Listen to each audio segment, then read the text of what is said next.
මාළුවෙක් කැමති මාළු වර්ගයක් ගන්න පුළුවන්. මේ විදිහට අරගෙන හොඳට සුද්ධ කරලා මේ විදිහට කපා ගන්න ඕනේ. දැන් මම නම් පරා මාළුවෙක් තමයි ගත්තේ. ඊට පස්සේ ලුණු කුඩු ටිකක් ඒ වගේම ගම්බිරිස් කුඩු ටිකක් ඒ වගේ මේ විදිහට උඩින් ඉහ ගන්න.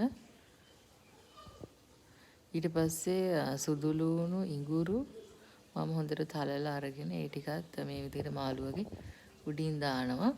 ඊට පස්සේ දෙහි චුට්ටක් උඩින් බින්දු කීපයක් දාන්න. මේ විදිහට. ඊට පස්සේ පොල් තෙල් ටිකක් මේ විදිහට උඩින් ඒ ඔක්කොම අත ගා ගන්න ඕනේ. දැන් මුලින්ම මේ විදිහට උඩින් දාලා ඊට පස්සේ ඔක්කොමම අත ගා ගන්න. ඊට පස්සේ මිරිස් කුඩු ටිකක් තමන් කැමති දේවල් මේ විදිහට ඇඩ් කරගන්න පුළුවන්. දැන් මම කහයි මිරිසුත් ඇඩ් කරා. ඊට පස්සේ මේ විදිහට